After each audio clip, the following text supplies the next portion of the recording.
A very warm welcome to all of you. My name is Tracy Edwards, and I'm the co-president of the League of Women Voters for Cupertino-Sunnyvale. Today's candidate forum for Cupertino City Council will run about 90 minutes. Just a couple comments about Zoom. Attendees will be in listen-only mode for this forum, and the forum is being recorded. If you have a technical issue, please email techsupport@lwvcs.org. Before we get to the purpose of this webinar, just some information about who the League is and about voting this November. The League has been empowering voters and defending democracy proudly for 100 years. We were founded in February of 1920, just 6 months before women won the right to vote through the passage of the 19th Amendment.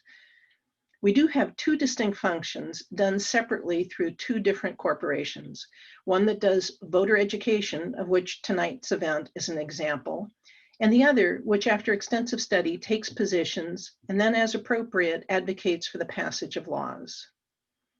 Now, regarding the November election, when you get your ballot, pay close attention to how they list your name. Is it first and last or first, middle, and last? And sign your name as it's indicated on the envelope. It needs to match the best you can the way you signed it when you registered to vote or when you signed your driver's license. Now, there's been a lot in the press about mail-in voting and the post office, but because California passed the Voters' Choice Act, you have several options on how to vote and how to deliver your ballot. You may deliver your ballot by mail, and if you do so, please do mail early. Or you can place your ballot in a drop box or deliver your ballot to a vote center. These vote centers replace the community polling stations. So you now may be asking yourself, how do I find a vote center or a drop box? Well, there's good news here. It's very simple. Go to the URL shown or capture the QR code, go to the site, enter your address, and your drop-off locations and vote centers will be listed. And we always recommend that you check your voter registration status. Also easy to do. Use the URL or the QR code, go to the site, enter your name, your driver's license, or your California ID number, the last 4 digits of your Social Security, and your birth date. If you get a retry, you should probably register again. Now, to say the California ballot can be challenging is an understatement, and we have some good news here as well, and that is Voters Edge California, which is a joint venture of MapLight and the League of Women Voters. Voters Edge California is a comprehensive, nonpartisan online guide to the elections covering federal, state, and local races in the state of California, and state and local ballot measures, and it also includes campaign finance information. This is my personal go-to resource when I'm completing my ballot. And on the last slide are a summary of some resources to help you be an informed voter. And we're just going to pause on this for a few seconds.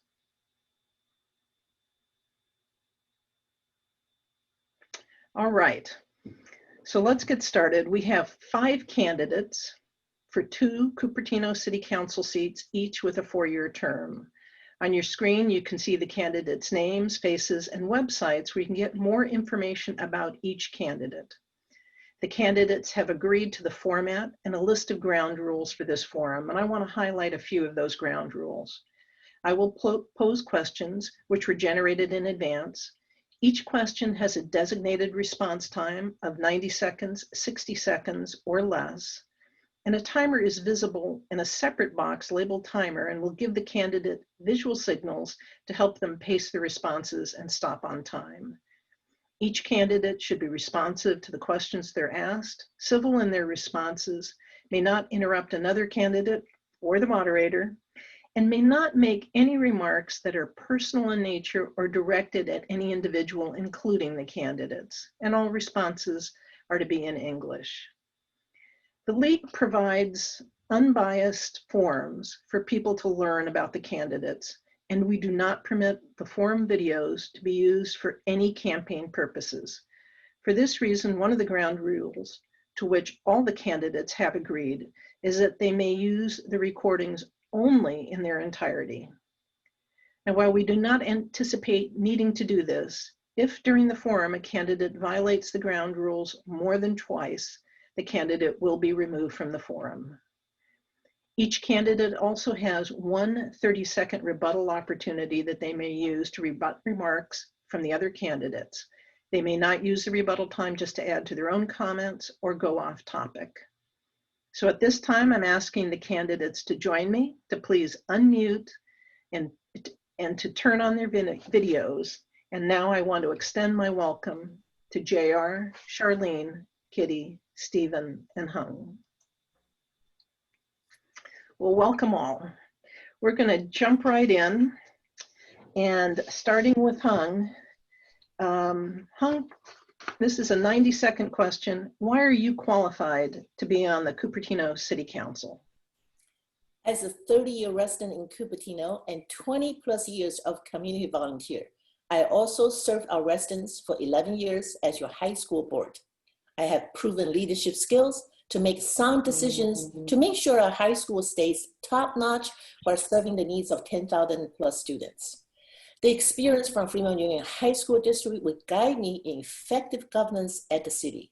My 20+ year volunteer in the community, starting with school PTAs, to the High School Foundation, to Northwest YMCA, to Kota International, the Rotary Club of Cupertino, all this nonprofit and locally has helped me develop skills to bridge different perspectives and bring people together for constructive solutions. I have been a student-focused school trustee, and I will be a resident-focused city council member. I believe no other candidates has made unique qualifications as our governing skills and also the skills to bring people together to serve Cupertino. I will work with our citizens to make sure that our city become an environmental friendly, innovative, and financially strong city. Visit www.hungwei.org to see the many endorsements I get, not just from city council members or leaders or educators, but from citizens alike in our community. I'm well qualified and I'm seeking your vote of confidence. Thank you. Thank you. Stephen. Good evening. So for 21 years, I've been politically active in Cupertino, and I've been fighting the forces that seek to exploit Cupertino for their own monetary gain. Before being elected to city council, I had been speaking at city council meetings, asking, usually without success, for city council members to adopt long-term, coherent policies that took a systems approach to sensible growth. When I moved to Cupertino in 1999, I never dreamed of running for city council or becoming mayor. And if anyone had told me that that would happen one day, I would have said they were crazy. But the reality is, to effect change, you must have a seat on the dais. In late night meetings of concerned citizens where people were saying, all we do is complain and no one listens, I was convinced to run for city council. We must never give up the fight for our city. Hopefully after the 2020 election, we'll end up with a 5-0 majority. We'll be able to move Cupertino forward and create a better Cupertino for all. And in 2018, there were 3 candidates running, all funded by developers of nearly $600,000. All 3 lost. And this year, we've got 2 resident-focused candidates running, Kit and myself, and 2 developer-controlled candidates running, Hung Wei and JR Fruen. I hope residents will make the right choice this year and elect the resident-focused candidates. Thank you. Kitty. Hi, I'm Kitty Moore, and I'm a 25-year resident and a proud mother of 2 grown sons who attended our local public schools and now hold multiple degrees. I've spent decades volunteering in the community, in sports leagues, and in the classroom. I'm qualified for the city council position because I'm uniquely the sole civil engineer among the candidates or council. In fact, my background is in land development, and I am pro-sensible growth. I am the chair of the Planning Commission, the Environmental Review Committee, and unlike the other candidates, I have had advanced training in the California Environmental Quality Act. I was raised in Vermont and attended the university on an Air Force ROTC scholarship. My siblings are all veterans, as is my husband, father, and uncles. I notably was a petitioner in the Vallco lawsuit to defend against the largest project in the city's history, which unfortunately used a housing law to worsen the housing shortage. Everyone complains about the Vallco SB 35 project, yet I'm the only candidate who volunteered working for the attorneys for nearly 2 years on a lawsuit up to 15 hours a day when our city council in 2018 refused to defend the residents. You will not see my signs in front of developers' property because I am not beholden to special interest groups, and you can count on me to defend the residents, do my homework, provide detail-oriented and efficient analysis, make difficult decisions, collaborate rationally, and care about equity across our community while we continue to improve Thank you our very much. quality of life. Thank you. JR? Thank you to the League of Women Voters for today's forum. My name is JR Fruen, and I am best qualified to serve as your council member for 4 main reasons. The first is that I am a practicing attorney, unique among these candidates, which means that I know the law, how to navigate it. After all, council's job is to set policy by enacting local law. Second, I'm a longtime community advocate for community sustainability, meaning I'm deeply familiar with our housing and transportation policy challenges and know the local players in the field, as my very lengthy endorsements from South Bay policymakers and organizations attest. Third, I have deep roots in this community, going back over 70 years. In my 41 years here, growing up in our schools, Cupertino is in my blood, and I want not only the best for it, but for it to be its best. And finally, my policy goals align with our needs: improving housing affordability, bouncing back better from COVID-19, safeguarding our schools, and restoring faith in our local leadership by restoring the civility in our public discourse. A few moments ago, you heard some of that really run off the rails. I am not a developer-controlled candidate. Neither is anyone else here. I am not a marionette doll with strings above my head. We need to really get back to being more civil with each other. Thank you. Thank you. Charlene?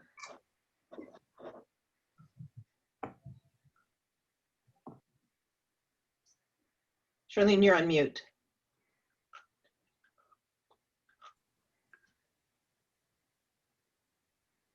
Thank you. Please go ahead. Hi, I received Yale master degree from School of Management. I got master degree from Yale University. I went back to Taiwan for 3 years. Then I married with my husband. My husband have a Yale PhD degree in computer science. We lived Cupertino for 21 years. I have 2 sons all grow up, and one is a graduate from USC, and one is studying in UC. So I know what's the problem of Cupertino. In these 2 years since Steve Scharf become the mayor, the Cupertino become unsafe, and they put the homeless here, and this low infrastructure, the road design is designed 40 years ago. For example, the many Google iCloud in Sunnyvale, Mosquito, they has 10 lanes. Each side is 5 lanes, but Wolf Lane only have 2 or 3 lanes. We need to widen the Wolf Lane. I was in jail for 1 year. I keep ask Steve Scharf and Liang Zhao and Darcy Paul to reveal the evidence, the compact disc. But I went to there for 20 times. They reject. Thank you. Thank you very much. Your time is up. Appreciate it. The next question, which we'll start with Steve, well, actually, excuse me. The next question is a yes/no question. And yes, raise your hands. No, please keep your hands down. Starting right now and for the balance of your campaign, will you pledge to run an issues-based campaign which is free from personal attacks on your fellow candidates? Remember, starting now. Okay, thank you very much. All right, next question will start with Steve. Stephen, if you're elected, what are your top 3 priorities? Okay, thank you. So this is a critical time in our city. We are about to receive our 2023 to 2031 regional housing needs allocation. It's going to be a very big number. And it's important that we don't repeat the same mistakes that were made last time. We've all seen the signs around town about Save Regnart, and we're all concerned about schools closing. In the next RENA cycle, we need to be careful to distribute the housing properly so it can help with our school enrollment and our school funding, as well as choosing the right kind of housing.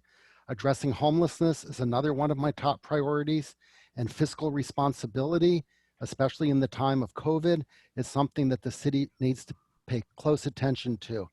We're doing well right now, but we don't know the long-term effects of COVID on our revenue, both sales tax and hotel revenue. Thank you. Thank you very much, Stephen. Appreciate it.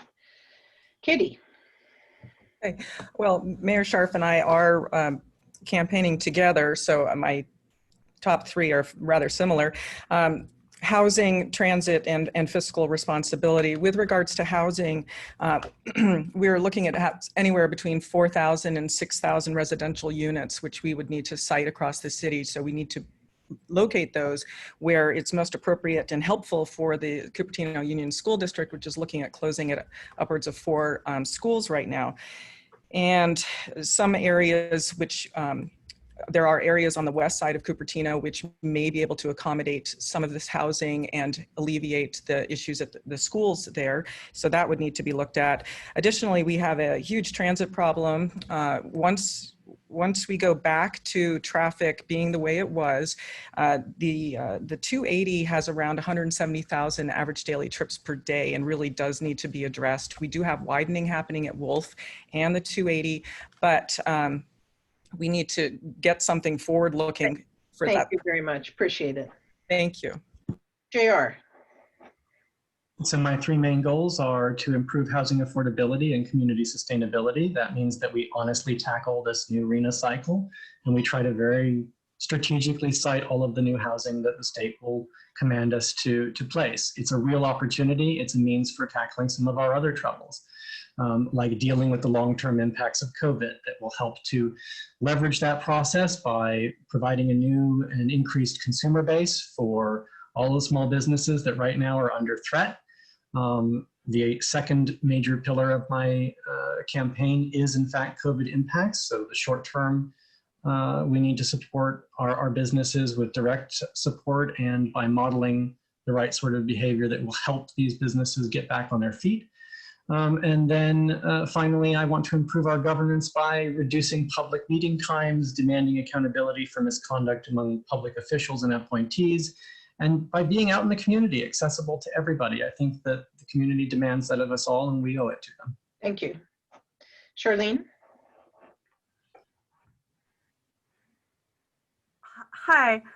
The first issue always police, because police situation is very serious in here. Now it's nothing.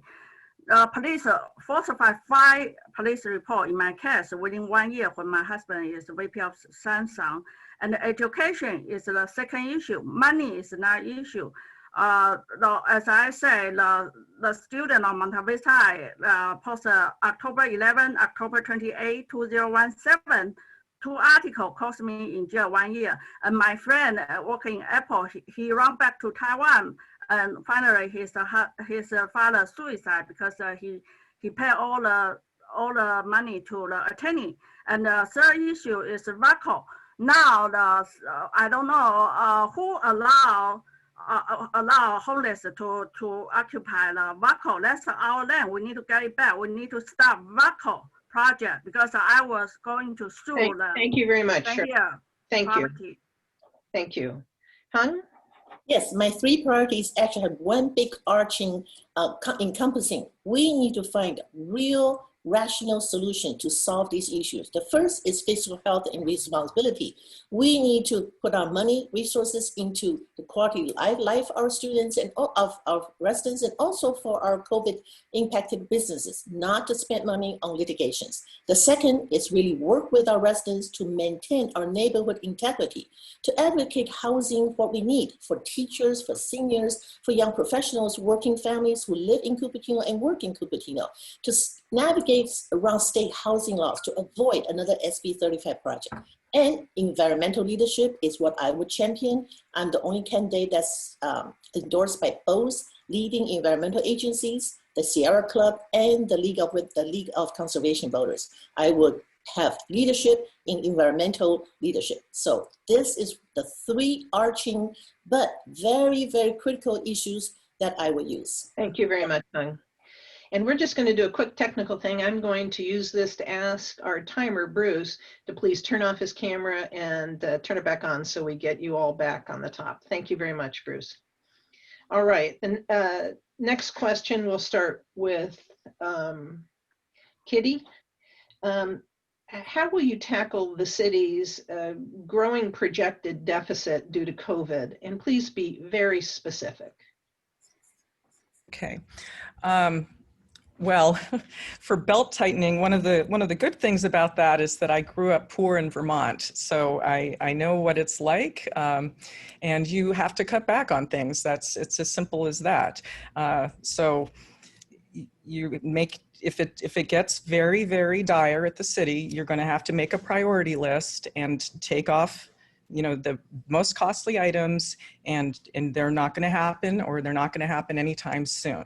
So one of the things I wished that I could have done in my priority list was ask for a new sports center.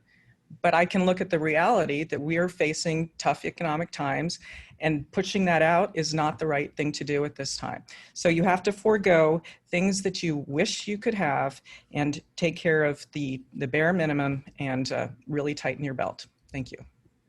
Very good. JR? I look at it sort of on two horizons. One is a short and medium term, and the second is a longer term. The short term to medium term is essentially about repacing most of our public works projects. We have some great things in the pipeline. We should be trying to make sure that we prioritize them in a way that allows us to get the most accomplished in the shortest period of time at the lowest cost possible, because some things are cheaper now. And then putting off those things that are going to simply cost more, or that we might be able to find additional funding sources for, either from grant funds or from public-private partnerships. At the end of the day, the real thing that we need to be doing is tackling our RENA cycle, so that we can actually site new housing in places that will be most beneficial to the long-term fiscal health of the city. Anytime that new development does occur in this town, it means that we wind up with additional tax base that will improve our overall financial health as a city. We should get out of the way of certain development projects that can go faster. Thank you very much, Chair. Charlene? I want to say one thing about COVID-19 is county supervisor Joe's mission. They send highway patrol into my house to put me in February 18. They are spreading the COVID-19 to the community. They lie. I said I took a bath twice per day, and the report, they say I took a bath every 30 minutes. So it's those county supervisor George Mission and James William, they on purpose spread COVID-19 to the community. They put a lot of people and high school student, middle school student into the Valley Hospital, Fremont Hospital. I did see a lot of people there, and some people from Fresno, and they didn't give them mask. And then finally they charged me $3,000. Thank you very much, Charlotte. $3,000. That's ridiculous. Hung?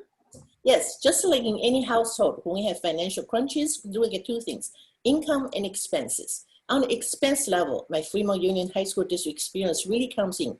First, we build good relationship with our working unions. We work together to make sure our city pass through these difficult times. Then we use money to recover, to help our COVID impacted businesses to recover so we can have more taxes.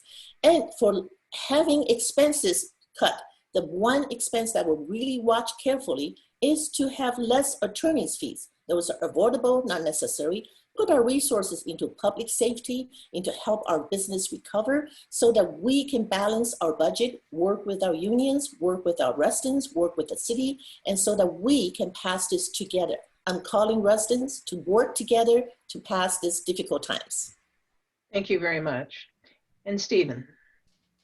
Thank you. So a big issue we have is Cupertino only receives 6.6% of the property tax our residents pay back from the county. This is one of the lowest percentages of any city in the county. Some cities get 13% or more. So we really have to address that, and there's certain ways to do it. We may have to become a charter city.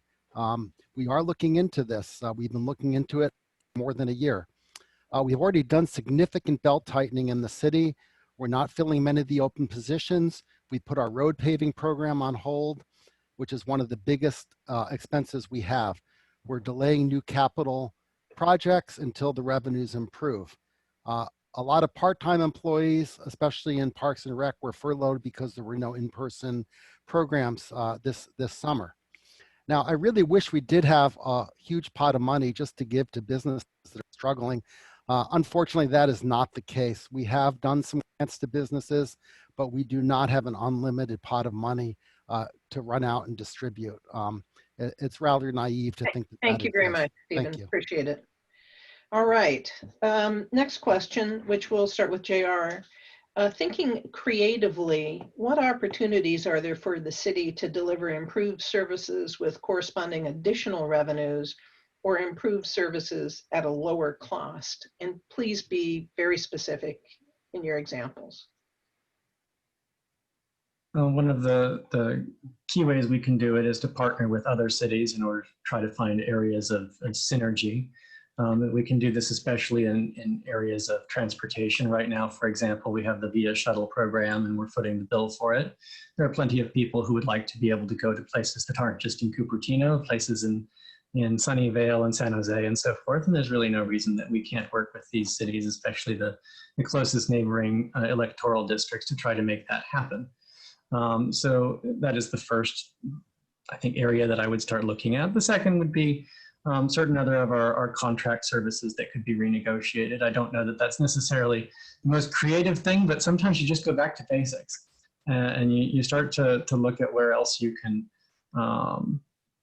rejigger the edges of the contract, and that's where you can start to get creative. So thank you. Very good. Charlene?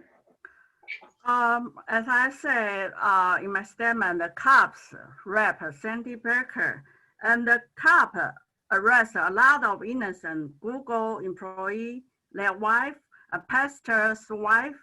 They just put a lot of people into the jail and they wrap them and they ship the drug into Ambu Correction Center. I saw everyone can get a drug if they want in Ambu Correction Center. Now they are selling drug. The CUP protect those people, fake homeless in Vallco and next to Apple. No, every homeless has cell phone and they provide lunch. The parents, battery and everything. They will make our business. Our store owner cannot have their business because if homeless here, nobody will come to spend money in Cupertino. So we want to ask Steve Thank you very much, Charlene. Thank you. Appreciate it. Hung? This is where constructive bridging skills could come in. Our city resources, not just money, also capital. We have so many nonprofits in our city that could really help the cities work things through. For example, the Rotary Club is working with the city to build housing for handicapped people. And that is a resource that we can really tap into. These are nonprofit. West Valley Community Service can help serve our low-income residents, and the Northwest YMCA is a nonprofit who can help run some of our departments so we can save money. You know, we can look at what we have in the city, what can help us do together, combine our resources, serve the same residents, and then look outward. What can we do with other cities to do transportation together. Our VIA service, let's work it together with Mountain View and Sunnyvale so that we can transport our kids, our parents, our residents, all throughout cities, not just in Cupertino. So look inside. What do we have in addition to our city's resources? And look outside. Thank you very much, Hung. Stephen. So a lot of the things people have proposed we're actually already doing. One of the problems we have in Cupertino is we are extremely efficient in terms of the number of city employees per resident or residents per city employee. One of the best cities in the county, actually.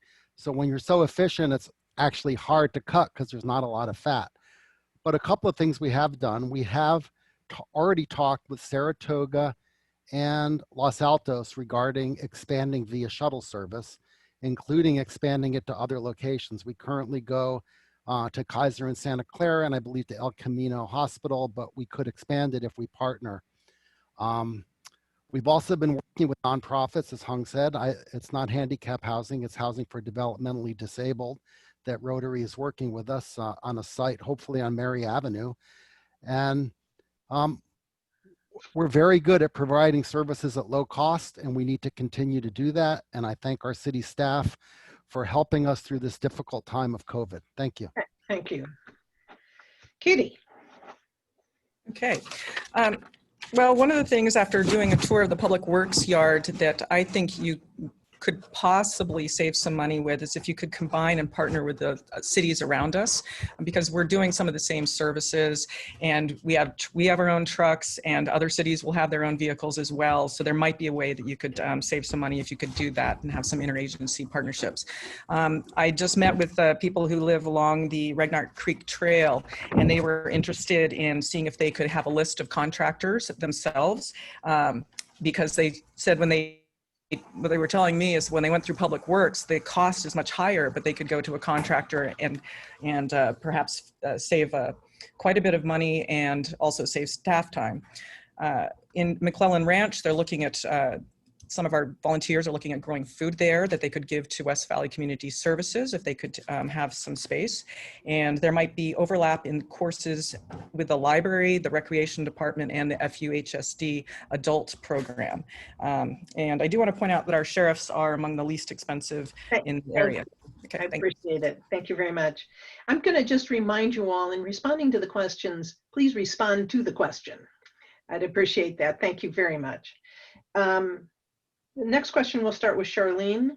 The city council has been criticized for both the length of the council meetings, which have frequently gone well past midnight, and the number of closed door sessions, the results of which have been seen as making the city council not as accessible because people cannot stay up late enough to participate in the council meetings, and the number of closed door sessions creating a certain sense of lack of transparency to city business. What will you do to improve the efficiency of the meetings such that they end at a reasonable time? And what would you do to improve transparency? As I said, we need to kick out city manager Deborah Fang first, and we need to recall Liang Zhao, Darcy Paul, and Russ Singh. I don't think the Steve Shaw will become the city council. So we need to have an efficient city council meeting. And because each time I went to the city council meeting for 20 times, we have the same problem. They cannot reveal, cannot make a police efficiency. We need to have independent police, all the unit like San Jose and Palo Alto. But now they just keep arrest innocent people, put into jail, and make everybody bankruptcy, become homeless. And now they try to have the San Jose homeless to stay here. They are not really homeless. The developer same here property, provide them cell phone, provide them battery, provide them lunch. And in the nighttime, they go back to San Jose. So those people we need to kill them out. Thank you. Hung. This is where my government experience at Fremont Union High School District would kick in. I would make a few proposals. First, prepare our package well. Ask questions of the staff ahead of time. Email them and get answers back. You don't have to ask them during the meeting. Get the answers. But individual council members have different answers. They can't talk to each other. But what this city can do is At the meeting that day, get a paper, everybody's answer is right there, everybody's question is right there. So we studied for 10, 20 minutes and you get that whole picture. So do not ask questions at the time, because first, our staff are not working encyclopedias. They need to get ready. Second, if you study your package well, you can ask questions ahead of time. You have a lot of things to resolve. That can shorten your meeting time and make sure that residents have time to put their input. So good governance is what we need to do with our city council members. And I believe our city staff will be more than happy to collaborate because they have families to go back home. Thank you very much. Stephen. Well, as to the number of closed sessions, I would explain to the questioner that we are legally required to do some things in closed sessions. We have to do it for personnel matters. We have to do it for contracts. We have to do it for land acquisitions. We have to do it for salary negotiations with our unions. So we don't like having all the closed sessions and all that many more than anyone, but it is our responsibility and we do take it seriously. Now, as to the length of meetings, this has been a big issue, and I agree it's a big issue. We have a couple of options. If a meeting or agenda item is very long, we could push it into the next day if we want. I never have cut back on the number of minutes that people could speak on either oral or agenda items, because when I was a resident out in the audience, I hated the idea of being limited to only 1 minute or 90 seconds. So part of it is me allowing people to have their say, and I think it's important residents have their say. Thank you very much. Thank you. Katie. I am the only candidate who has Planning Commission experience, and I would suggest that the Planning Commission be used more effectively and that more of the items are run to the Planning Commission and we can make our comments on them and then have them sent to the City Council. And I think we could actually clear up some of the issues because we have to do our homework and look at these packets very thoroughly. I want to defend our city manager, Deb Feng. She is doing a great job. She ended up in the position in a very difficult time. And I just hats off to her. She's done a great job. The 6:45 start is because, well, unfortunately, if we didn't have it, if we had a 2 o'clock start in the afternoon, you would only be able to have retirees and unemployed people in that position. So the meetings need to start later because of that. And there is not enough pay for city council members to have it be a full-time job that would support a family. So thank you very much. I appreciate that, Katie. Thank you. JR? All right, so I think several of the following. First, when it comes to closed sessions, we could engage in less legal adventurism. We don't need to attract a lot of litigation. We've been needlessly sued over the downzoning of Vallco, for example. We don't need to be contemplating additional litigation because these are also things that have to occur in closed session in order to protect the litigation confidences of the city. Overall, the job of the mayor, whoever it is at the time, is to run meetings. And the mayor at that time should work toward that end. So, especially when council members ask the same question over and over again, the mayor should intervene to control the meeting. Council members really need to come prepared. They should ask their questions ahead of time. We should be considering a time limit on the amount of time that council members get to speak so that it's not super excessive beyond what the public gets to say. We could restructure our meetings that way.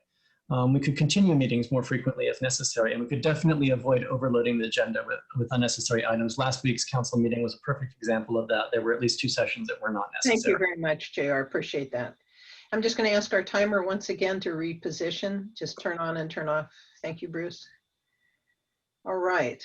Hung, the next question starts with you. And so it wouldn't be a Cupertino City Council forum without some Vallco questions. So that's where we'll go to next. What are your lessons learned from the outcomes of Vallco, and applying those lessons learned, how will you deal with land use decisions going forward? Well, this is really everybody's very concerned. What we need to do is our next RENA session is coming up 2023 to 2030. It could be 4,000 to 1,600 units of housing. What do we do? Let's take Vallco as a lesson. Let's not have state law projects anymore. What I would do, the first thing is get a citizens advisory committee together and get together with our city staff, professionals for economic development, constructions, get our cities mapped together. Where can we put in the next 10 years these 4,000 to 1,600 units of housing or more? Find locations close to work, close to transit, current transit, close to possible future transit, so that we as citizens, as one city, plan our city together. Do not use another tactic that we've used that's not been helpful, is say no, no, no, and we will sue. That had not worked and will not work in the future. I'm calling our residents to get together, work together, to plan our city together. Thank you. Stephen? Yeah, Vallco. How many times have I been asked what's happening with Vallco? So I think the biggest issue here, and it's an issue in this election, we need to elect council members that will act in the best interests of the city. The reason we have an SB 35 project in the first place is because in 2017, 3 council members ignored the responsibility and violated their oath of office and refused to establish objective standards for the Vallco property. We cannot make that mistake again. We did, after the fact, after we got a pro-resident council majority, did establish objective standards. And I would like to correct one thing. Vallco was never downzoned. We received a letter from HCD saying we needed to rezone 389 land for 389 units of housing. We did so very quickly with a 4-to-1 majority to comply with the law. We will always comply with the law. We have no choice. Thank you so much. Kitty? Okay. Oh, you have a rebuttal hand. Thank you. Go ahead, JR.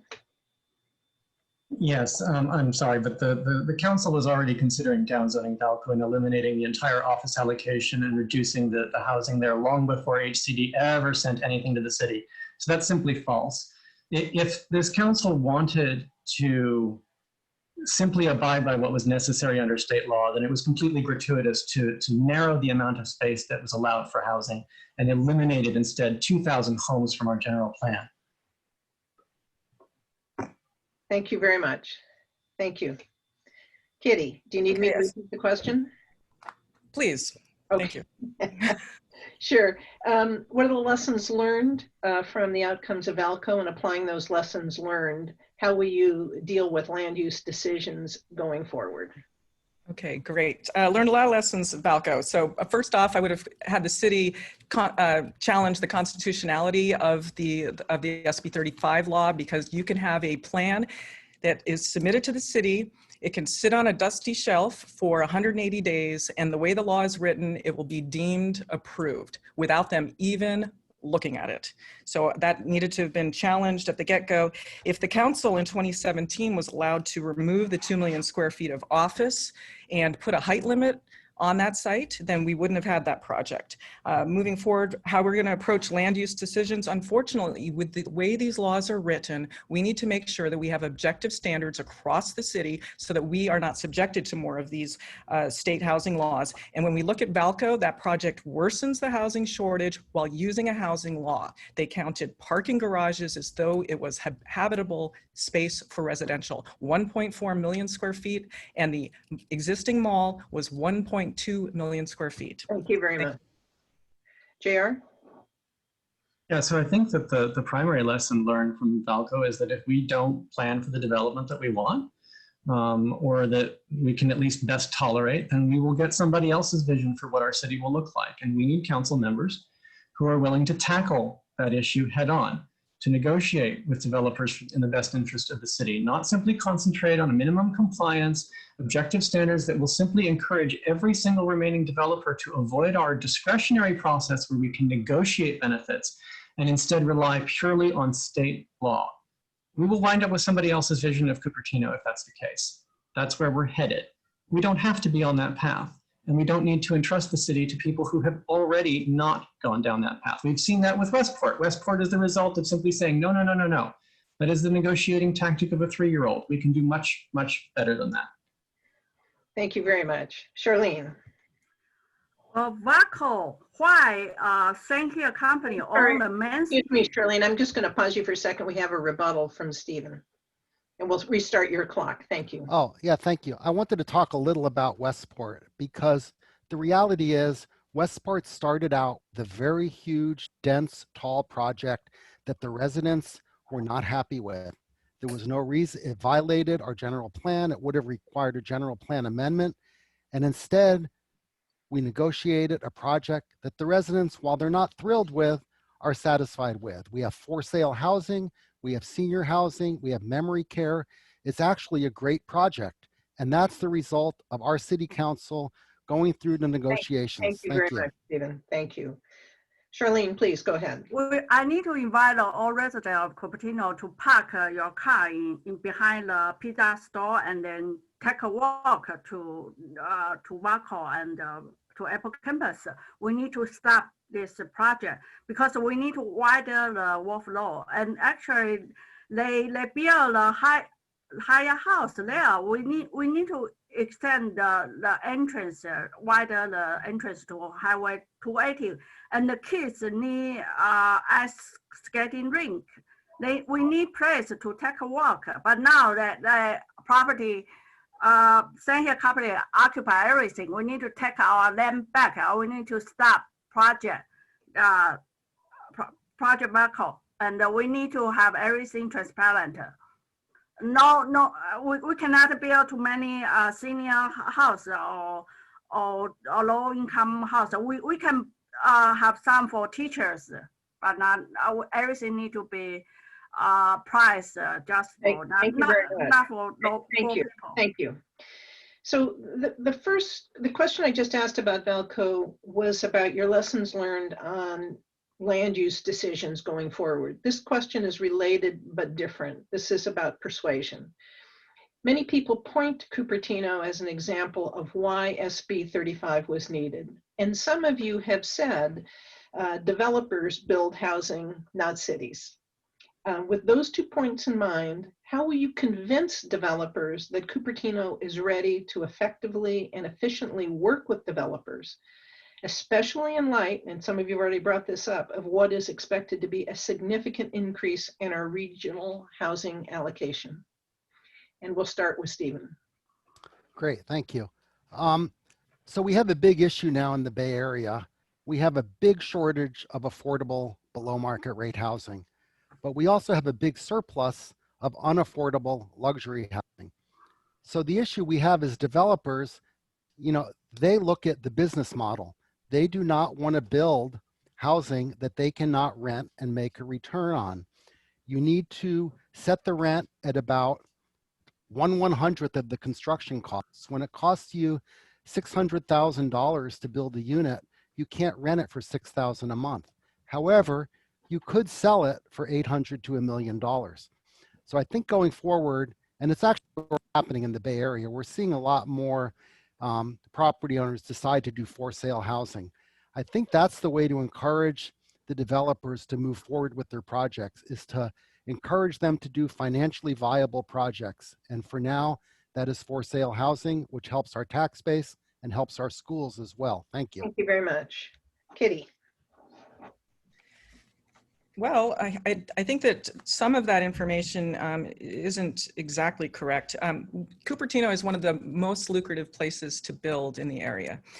And we have approved 2 first-class hotels, and I'd like to kind of concentrate on Westport because it was originally a really huge development, and it had office in there. It has no office now, just retail, and 267 units. You have senior units, BMR senior units, and 27 memory care units, plus 88 row houses and townhouses. So if they are able to make it pencil out at that project. So we know that it can be done. Additionally, we do have construction costs, which have really climbed, and there's not a lot that we can do about that. So we do need to keep our mitigation fees that we have so that we have the quality of life for new residents coming in as well. But it's a tough decision. Thank you, Kitty. Okay. Thank you very much. Thank you. JR? Yeah, so I think the first thing we need to do is to make sure that Cupertino is not seen as hostile to all new housing development. That is our reputation in the region, unfortunately. It is one of the reasons why, Sacramento makes fun of Cupertino for its performance on housing. We simply don't manage to produce the housing. We've not taken it seriously for many years, especially since this RHNA cycle began. Our housing element is tainted from the very beginning. Then Council Member Mark Santoro is fairly famous for saying from the dais that he thinks that we should put housing in places where it's not going to get built. Well, we need to re-examine that. We need to be putting our housing allocation in places where it's likely to be built. We need to re-examine our fee structure so that we can make sure that there's an added incentive to do so. And we need to avoid simply forcing developers down the line of minimum compliance. Again, Westport was the result of a threat of litigation. It's not something that was the result of extended negotiation. No is not negotiation. Negotiation involves back and forth and principled concessions. None of that happened there. Thank you very much, JR. Charlene? Right now they want to build 2,400 condo. They will make a lot of traffic jam. So this judge have serious issue because we need to first widen the wolf land, especially Darcy Paul. They fire a city attorney. They spend $200,000 to fire a good, excellent city attorney, and now we have bigger problem.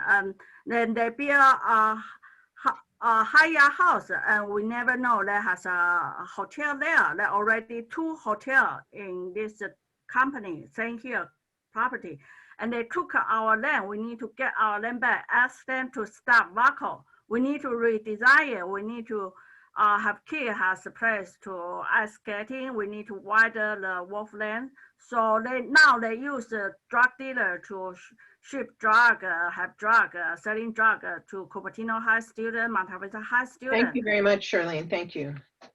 Hung. So let's face reality. Cupertino does not have the best reputation for builders to come and build. If we are so lucrative, why builders are not building here? There is a reason. We have a council who is not development friendly. And as in every contract, everything we do, we build every roadblocks for development to come. And on the resident side, we need to really look what we have, plan our own developments into our own hand, attract development that can make some profits, but also benefit our residents. Let's find win-win situation and change this reputation. How do we change it? I think your question is, how do we change Cupertino? We need to elect different leaders who have the negotiation skills, who will represent the residents and build the best win-win project. Good for our residents, pick what we want, build the housing we need. So that negotiating skills, that friendship with our residents and development, that needs to be developed. Thank you so much, Hung. Another yes/no question. So raise your hands for yes, keep your hands down for no. If elected, will you pledge to make a full and complete accounting of all litigation costs related to Vallco within your first 60 days in office? Okay, thank you all very much. The next question will start with Kitty. What plan, both short-term and long-term, do you have for dealing with the homeless encampments in the city?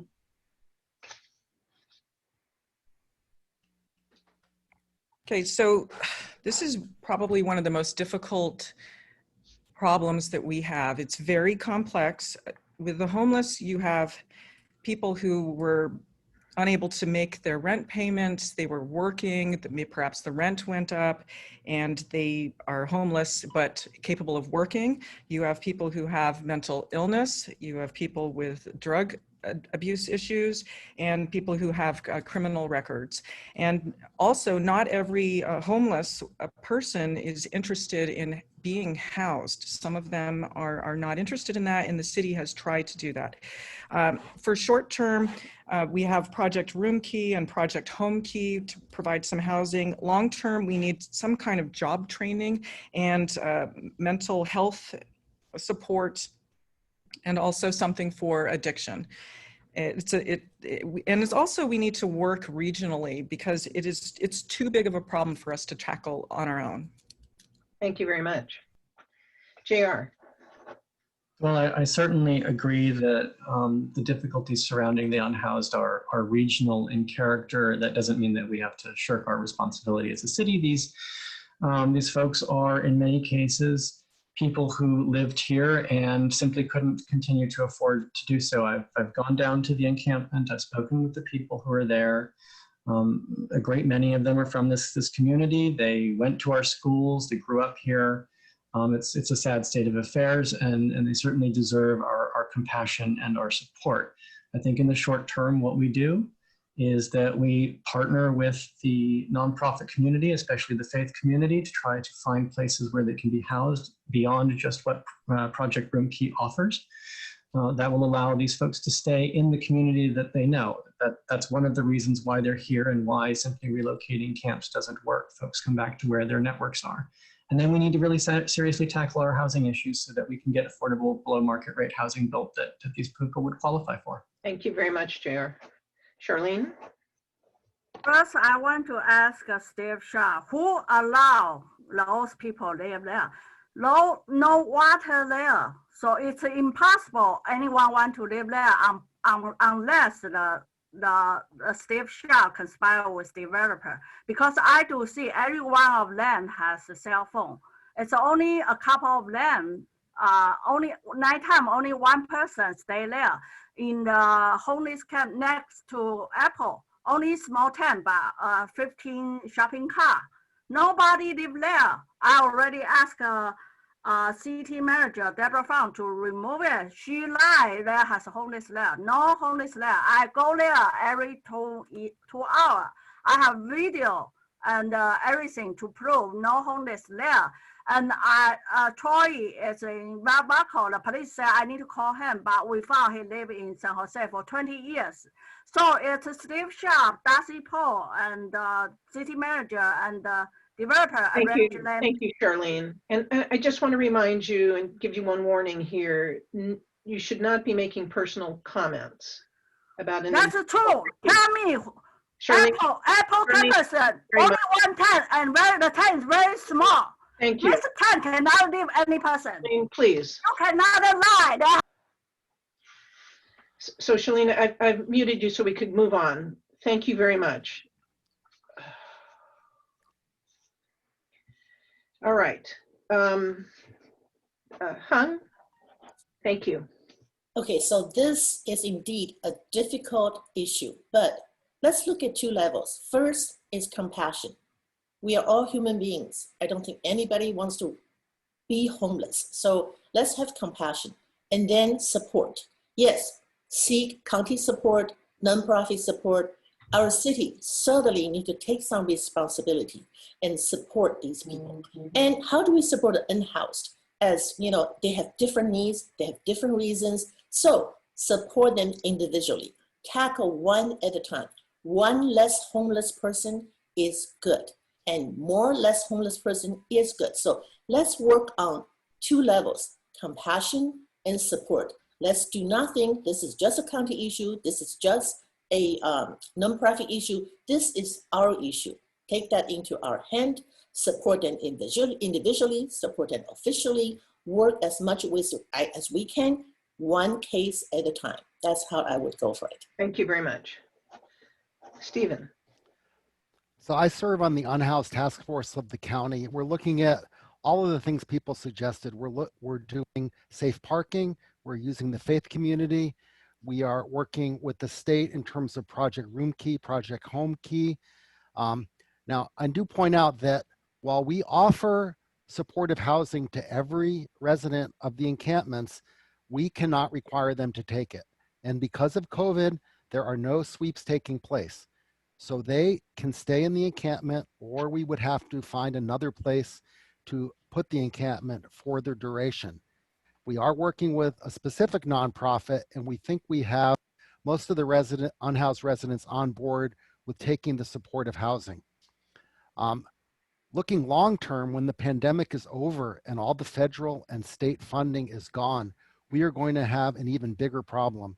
And this is where affordable housing built in the city is key to solving this issue, including the 1,201 units at Vallco. Thank you. very much. Charlene, you need to unmute, and I assume you want to use your rebuttal. Is that correct? You want to use your rebuttal? You need to unmute. I Thank you. want to ask Steve Scharf, can you prove there's anyone live in a small tent next to Apple campus? I do check every 1 hour, 2 hours, even at night. I didn't sleep, and nobody sleep there, the small tent.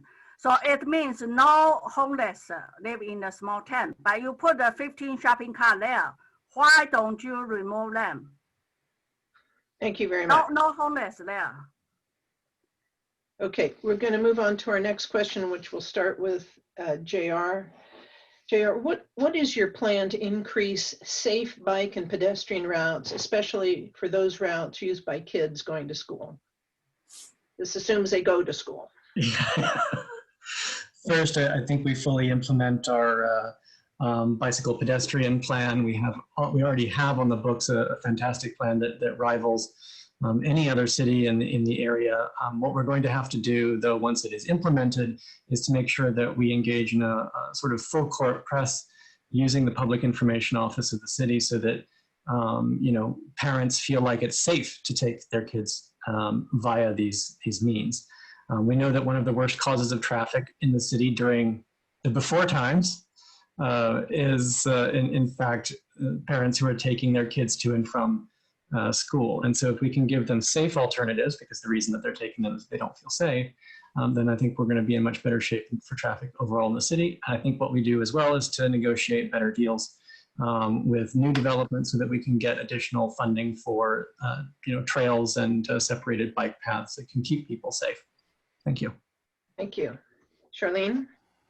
Percy, you haven't let males answer my question. There's no homeless next to Apple campus. In here, everyone is not safe, even adult. Don't matter about kids. Or the bicycle person cannot go through the wolf road. Even I cannot. A person wave the flag in the middle of wolf lane. They keep trespassing the wolf road. I report to the police. Police insist want me to go to jail. They say they don't want to arrest them. They want to arrest me. And until I let police show William Buffet sent me 3 emails. Then 2 hours later, they release me. That's ridiculous. We pay a lot of tax, but we cannot use the wolf land. And they keep trespassing. If someone hit the homeless, who can, how about they have long knife, and they never take shower because they go home to take shower. No water there. They never cook because no water there. They don't need to cook. So this costs everybody. I'm sorry, that's all your time. Sorry. Hung? Do you mind repeat the question again? Thank you. I'm a little bit. What is your plan to increase safe bike and pedestrian routes, especially for those routes used by kids going to school? I will fully support our 2016 bike plan, and then I think a new bike pedestrian plan is coming up. And I think to build safe bike and walking trails for our kids, for our parents to walk together, that would be one of my goals, and it's good for the environment. And also education. Educate the parents, educate the kids, provide them skills. So I am part of, I'm a volunteer with our Safe Route to School in the city. So that advocacy and bicycle training, helmet training, actually I became a pretty good helmet expert. So that part of our city getting together behind our kids, behind our parents, build safe routes and encourage them to use it. Having safe route doesn't mean they will use it. So education and support safe routes have to go hand in hand. Let's do that together as a city so that our parents and our kids know that they can safely walk the bike to school. They got our parents' resident support and the city support. So I will go both ways, education and support trail and walking. Thank you very much. Stephen? So this has been a big issue for me ever since and before I was elected, since I'm a big cyclist. The thing is, the kids like to walk or bike to school. We have to get the parents to understand that they can do so safely. I've been a supporter of the trail that goes between the library and Creekside Park called Regnart Creek Trail. And I understand that, some residents who live along there have issues with the city and the water district using public land for that trail. But I think it's important that we use our resources to create these safe routes to school. Another thing I did my first year on the council was driving me crazy that too many parents picking up kids at school actually park in the bike lane waiting to enter the parking lot. So I had the Public Works and the sheriff change the signs on Blaney Avenue to say no stopping, not just no parking. That solved the problem. It made it safer for people to ride. Thank you very much. Kitty? Well, one thing that's kind of interesting from COVID is that you see parents out walking with their children in much greater numbers than we probably have ever seen. And I'm hopeful that that will continue, that it's become an ingrained habit of sorts, and that we're going to see increased walking because of that, people just loving it and being outside with their family. I certainly am a firm believer in having these protected bike lanes. However, I think we need to reprioritize the list that we have from the bike ped plan. And we want to reprioritize it because that's also ties in with fiscal responsibility. So we need to look at it. If the goal is having safe routes to school, then we need to make sure that the routes are prioritized so they provide that. I'll make a plug for our bike parade. Stephen and I were both in the Fall Bike Fest, and we brought out a ton of people to go out and biking with us, and people who haven't biked in 30 years have been doing it. And that's another thing with COVID, the roads are presently safer to be on. Thank you. Appreciate it. Next question starts with Charlene. This is a two-part question. Cupertino Union School District has struggled to successfully pass a parcel tax. Would you support a new parcel tax for CUSD? And if yes, and being very specific, what would that support look like to ensure the passage of a parcel tax? I do not agree to increase tax because I think a resident of Cupertino already paid too much tax, but we didn't get any service. That time I sent an email to Mayor Steve Scharf. They just called police to threaten me. And at that time, I go to city government. I talked to the Deborah Fruen. He just called the police. So the money is not issue. For example, the Monta Vista High, even September 22, 2 students lie. They contact me. They say me, Steve Scharf, Hung Wei, Kitty Moore, Junior Fruen, but they didn't mention me at all. They say I didn't answer them. So they didn't send me Charlene Lee. So education is not for money. The money is, they lied two articles to put me in jail 1 year. That's education here. Thank you. Hung. Cupertino equals education excellence equals Cupertino. We all value education excellence. I would support CUSD on their parcel tax because their parcel tax will expire in 3 years. They will be not just $5 or $7 million in deficit. They will be probably up to $30 million at the deficit if we don't support their parcel tax. However, at the same time, while we're supporting a parcel tax, we also need to support CUSD to have prudent fiscal responsibility. We have shrinking students, so we need to really reconstruct our schools, and so make sure we offer the best education. When CUSD has more funding, they can offer more extra education excellence. So 2 ways. First, expand, support your parcel tax. Second, make sure that they have good governance and they have to do what they need to do. I would support everything that the CUSD board decides to do because Cupertino is famous for education excellence and we are education excellence. Stephen? So basically I have a 6-point plan to address both the underfunding and the under-enrollment and ironically the overcrowding at the same time. So first we have to fix the huge parcel tax inequities by adopting the Berkeley per square foot parcel tax model.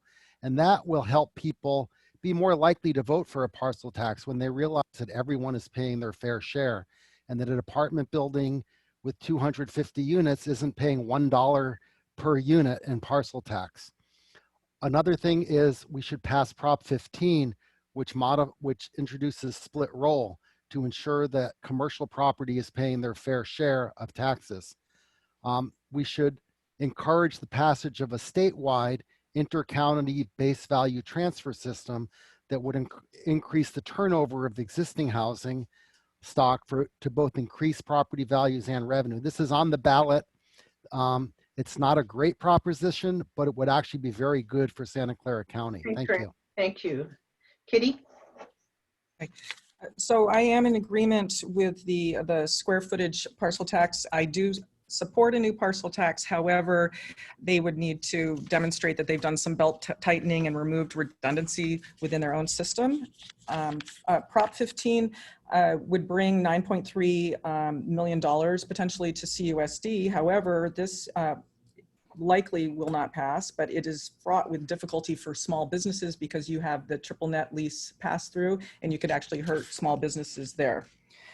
Measure O failed. It was $250 per parcel, $150 per parcel increase, and we were not advertised properly about that. So with the square footage tax, you would be looking at about probably between 10 and 15 cents per square foot, and it would make the apartment buildings need to pay their fair share, which we are desperately in need of. Thank you. Thank you very much. And Hung had a rebuttal. Yes, as an 11-year school board, I want to say every time we think about parcel tax, we did surveys, polling, and we work on, and we actually investigate the Berkeley style per square feet parcel tax. Parcel tax is very hard to pass. It takes 2/3. So if the polling says even close to 2/3, that's not unlikely to pass.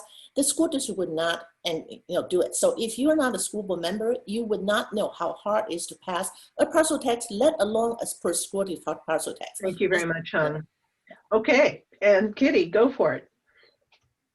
Let me unmute.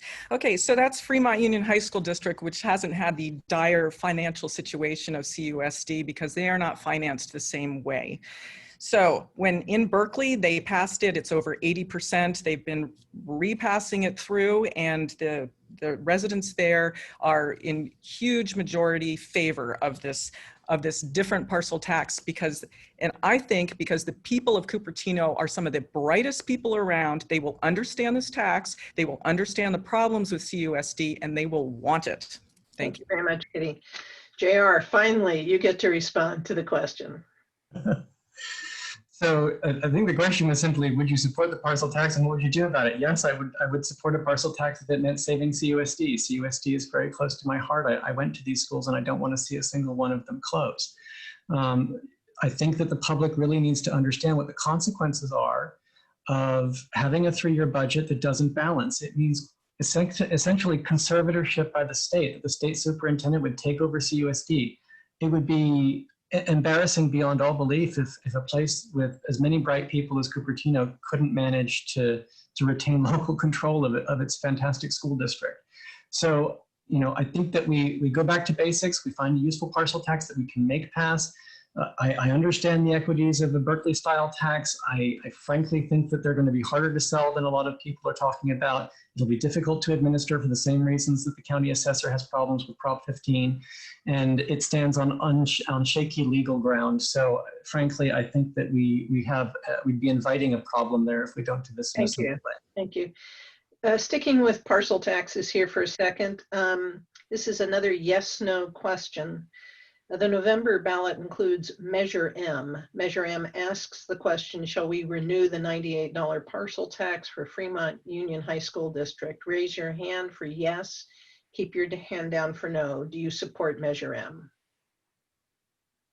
I think, Jerry, yeah, there you go. Very good. Thank you very much. Okay, this will probably be our next to last question. And we will be starting with Hung. Are you a proponent of the mass transit project proposed for SR 85 or 280? And if yes, what kind of project do you support? Can you say the question again? Sure. Are you a proponent of the mass transit project proposed on SR 85 or 280, one of those two corridors? And if you do support it, what kind of project do you support? Yes, I do support it because we do need transit. I would support a transit-oriented project because we need to get people out of their single family cars and to drive and to take public transit. Why do people not take public transit? Because it's slower. It doesn't give them where they want to go. So we need to build transit that's fast, reliable, get people from one place to another. So yes, transit is very important, and that's what I would support. A transit system such like the 85 corridor, not widen roads and to encourage more individual car driving, more car mileage, but to build lanes that good for public transit, build them reliable, fast, so people would actually use it, get out of their single cars so that we can reduce single car mileage and also reduce greenhouse emissions. That will be the future transit to go. Thank you. Thank you very much. Stephen? So I have a real issue with adding more toll lanes and more greenhouse gas emitting vehicles to the freeways. I don't like the express lanes, where also called Lexus lanes, where people get to pay to bypass traffic. So when 85 was first opened from Stevens Creek down to 101 in the south, they had a grand opening. You could ride your bike, you could walk on the freeway, and you could see the median. The median was there, and it was prepped for light rail. Light rail was supposed to come up from the intersection of 87 and 85 all the way through the valley up to Mountain View. And fixed rail is the kind of transit that we had in the valley many years ago, and people used it when it was when our valley was much less dense. So I don't like the idea of more buses. I like the idea of rail corridors that are high speed and that people can build their lives around. Thank you very much, Stephen. Kitty? Okay. Yes, I'm a proponent of transit improvements on SR 85 or the 280. We just recently had approval for funding for SR 85 bus lanes, which would potentially be accommodating tech buses and have very little VTA traffic on there. And that would need a private-public partnership. I was not, I look at that plan as a stopgap because we need to have something more forward-looking. However, the SR 85 is not our big problem. Our big problem is the I-280. Like I said, we've got about 170,000 average daily trips per day. Part of that's caused by San Francisco having 160,000 commuters coming in every single day. So I would like us to look at something like the Silver Line in DC on the 280 and have something really forward looking and not duplicate what they have going on with Stevens Creek Boulevard, because they're running parallel. There's no sense to put something really expensive on the 280 and on Stevens Creek Boulevard to Dearborn Station at the same time. Thank you very much. JR? We need to focus on things that are actionable now. That is bus transit along 85 and 280, and it's about giving these buses dedicated lanes. It doesn't frankly matter whether you're talking about private buses or VTA buses, whatever is going to get that job done that allows more people to move more easily and more quickly and efficiently down that corridor is going to make a significant difference. We need to give people who don't have cars the opportunity to actually move around in the region. I'll certainly agree with Stephen that we should be looking forward to the future, and I certainly prefer fixed rail. However, it is exceedingly expensive. And absent a significant change at VTA and a whole lot more funding, we're not going to get there. So that needs to be a longer term project than just what we can do right now. What we can do right now is buses, and we can make them work, and we can do them very, very well. It'll solve some serious equity problems, and it will get an awful lot of cars off the road. Thank you very much, Chair. Charlene? First, I want to say I already sued Monta Vista High Principal, April Scott, and I will sue the current principal for lying on September 2nd, 22nd about a candidate. running for Cupertino City Council. I think the most serious issue in here is about police. Defund the police. Police always lie in police report and first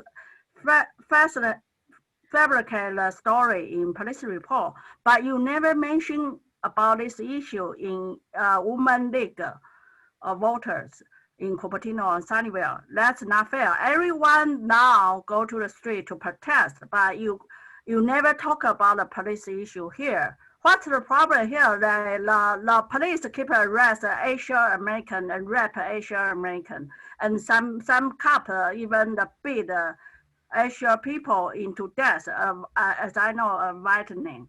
That's more serious issue we should care. Though nobody should become Nazi city. Thank you very much.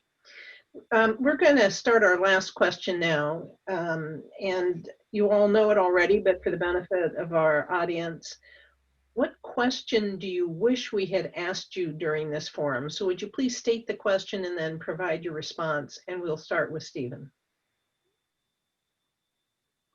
And Stephen, you're on mute. Sorry.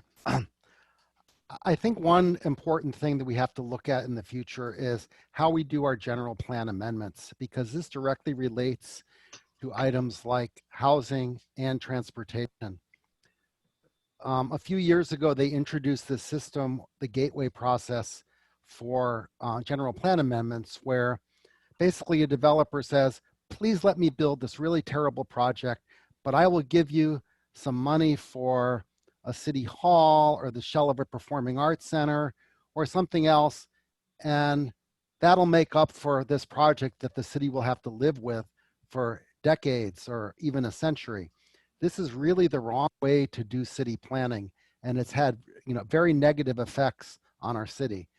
So I would really like to have been asked a question on how do you move forward with a general plan that the residents can support and that cannot be manipulated by the developers.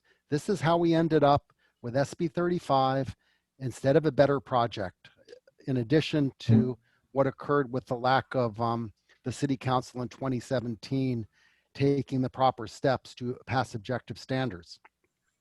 So let's move forward and create a general plan that's our blueprint for the future that we can all live with. It's time to revisit the whole general plan and update it for the next century and for the new effects of COVID-19, because the new normal is changing. Thank you very much. Kitty? Well, you're in luck, Mayor Scharf. Tomorrow night, the Planning Commission will start going over the general plan line by line. It took us many, many sessions last year, and probably 190 different policies and strategies needed to be reviewed, and we made recommendations on objective standards throughout the entire document. And it was the first time that the Planning Commission had actually done their job and gone through the whole plan. Additionally, as chair of the Environmental Review Committee, I added the training sessions for both the ERC and the Planning Commission so that we knew exactly what we were supposed to be doing there. I wish there was a question about Lehigh and Stevens Creek Quarry. Lehigh is one of the state's largest air polluters.